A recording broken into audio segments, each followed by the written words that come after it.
Welcome to Uncloaked Illusions. I'm Chris Anthony, and here with a great report on the U.S. decision to provide anti-tank missiles to Ukraine and angering the Russian leaders. President Trump's long-delayed decision to provide Ukraine with defensive lethal weapons signaled a new willingness to oppose Russian intervention with its neighbor, but has made European allies nervous that a recent hike in fighting could escalate. Now, a little history on Ukraine. In 2014, the president, Viktor Yankovich is his last name, he was ousted with I believe it's a Euromatin revolution that was implemented and instigated by yours truly, George Soros, and implemented even more so and carried out by the CIA. But the United States will allege that Russia had everything to do with the ousting of this particular leader, and that's really not the case. You just have to look into it a little deeper. The State Department said that Friday the administration would supply the government in Kiev with Javelin anti-tank missiles to destroy armored vehicles used by Russian-backed separatists in Eastern Europe and to raise the cost of Russia's intervention in the conflict. Now, the Trump administration said early in the week that it also would permit sales of some small arms to Ukraine from U.S. manufacturers. And I think that this is ultimately a horrible decision because, mind you, our F-35 has nothing for Russia's Su-25 incident that happened, I believe, in the Black Sea in 2015, where the Russian Su-25 was flying over the USS Donald Cook, and it literally disabled it. It affected the radars, the control circuit system, the information transmissions, and etc. So it literally had to be hoisted from the sea to the shores. And I don't think that's a good idea when their weaponry is far advanced. It's like two generations advanced. And we're still kind of stuck in the World War II era with our machinery. And moving on from there, okay, Ukraine long had sought the portable infrared guided javelins to blunt the insurgents' advances, but some U.S. officials worried that providing the weapons could provoke the Kremlin to step up its military role and ruin any chance of easing tensions with Russia. And that's a pretty bold statement that the United States is thinking to provide these particular javelins to the Ukraine. And mind you, again, this all has to do with the United States ousting that particular leader because he was more friendly to the Russians than he was to the United States, and they needed to put in a puppet that would be more open to any kind of negotiations or any kind of deals with the United States to spite Russia. So this is a long conflict that's been going on for a while.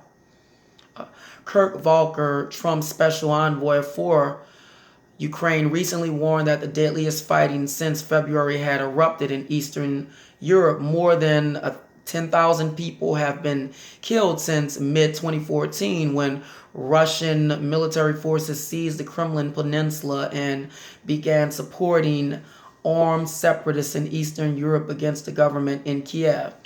Okay, that's another false allegation right there.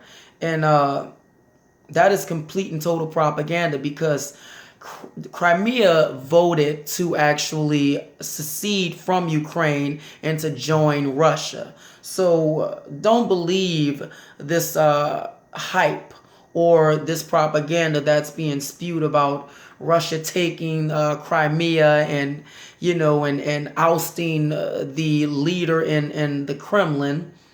It's all bogus. It's all lies. Both the Pentagon and State Department had recommended supplying the anti-tank missiles earlier this year. Officials in both Washington and Kiev stressed that the anti-tank missiles are defensive in nature. American weapons in the hands of Ukrainian soldiers are not for offensive use, but for a stronger rebuff of the aggressor and protection of Ukrainian soldiers and civilians. Ukraine's president, Petro Poroshenko, said on Facebook, it is also a transatlantic vaccination against the Russian virus of aggression. I just love the literary here. It's hilarious. Petro Poroshenko is a vassal for the United States. And think of it, use your common sense. God gave it to you. This is why they are providing and so willing to provide these weapons to this particular administration, because that's their vassal. And this also goes to the whole notion of NATO lining itself amongst and around Russia's borders. And this was something that I believe was promised with the Nagin administration, that this deal was made that NATO wouldn't advance on the borders of Russia. And this was something that was promised during the collapsing or before the collapsing of the Soviet Union in 1991. And this reduced the tensions that was pretty much happening in 1980s. Okay, go down a little more, read something else.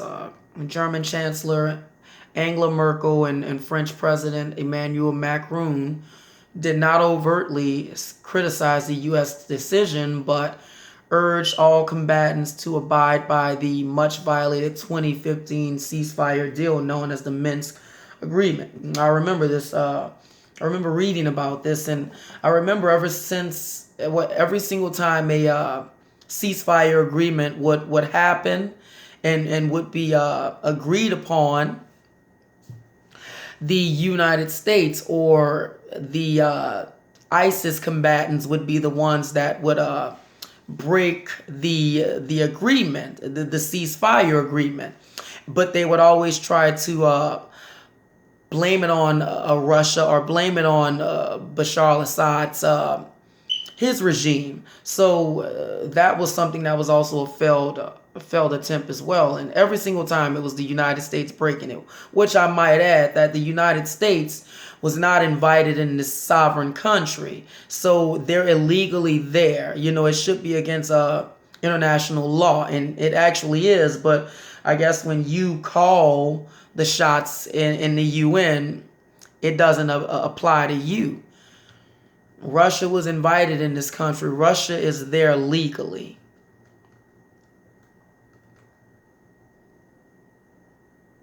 Trump's campaign manager was Paul Manafort, a lobbyist who had worked for pro-Russian politicians in Ukraine. In October, a federal grand jury indicted Manafort and his deputy, Richard Gates, on a dozen charges of fraud, conspiracy, and money laundering for his work in Ukraine. They both have pleaded not guilty. And that's also interesting how all of that played out, because, mind you, Manafort was aware of the dealings and ties with the Obama administration with the Ukrainian government. And this is something that they keep out of the news, or they at least try to suppress as much as they possibly can. But if you dig a little deeper, if you dig a little bit aggressively, you can find this information, and you can find out what actually was going on in Asia. Yeah, I said Asia because Russia is in Asia. Now, with that being said, this this also has a great deal to do with when Russia stepped up on the world stage, and it was invited in Syria, and it upstaged the United States in Syria militarily and intellectually and strategically, and it caused an uproar ever since. You know, even with the USS Donald Cook being completely disabled in the Black Sea in 2015 or 2014, maybe even 2013. I know it's in that time frame, and the United States knows that it can't win a war with Russia. Russia has just as many nuclear warheads as we do, and no one wins a nuclear war. No one. It's never happened, you know, throughout time since nuclear warheads were invented. So believe me, no one can win this. So to even suggest or imply that you would try and start a war with a country that has just as many nuclear warheads as you do and on par with you, and then their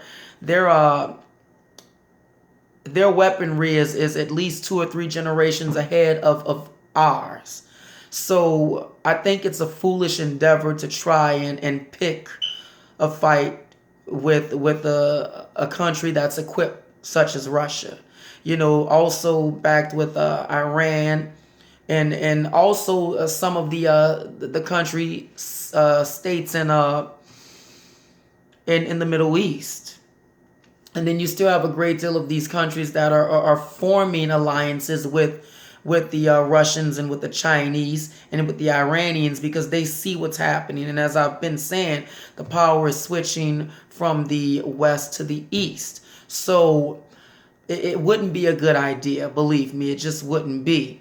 Because when you think of NATO is about 75% the United States. So when you hear anyone saying something about NATO, they're really just saying the United States. Because I think the other 15% is Britain and a couple other of the nations and the European Union that's tied to it. But you know, you have even your Turkey that's pretty much sided with Russia and China and Iran. Yeah, they still fight, but they're literally moving away from the United States. They no longer even desire to be a part of the European Union, and you're going to see that shift as well. That's considered the wild card in the Middle East, because you don't really know what they're going to do. You don't know what Erdogan is going to do.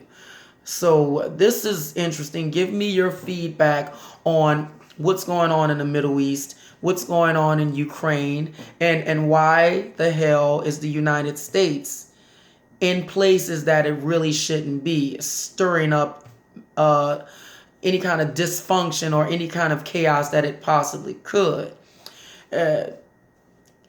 Like, subscribe, share this video, and also leave me your comments. I'm starting to get comments, and I'm happy about that. And I can have conversations about these geopolitical situations that's taking place, because it's important. What's going on over there in Europe and in Asia, it also has something to do with us. So don't assume that because it's not happening on the shores of North America, that it ultimately won't have anything to do with us, because it will. I'm Chris Anthony, and I'm out.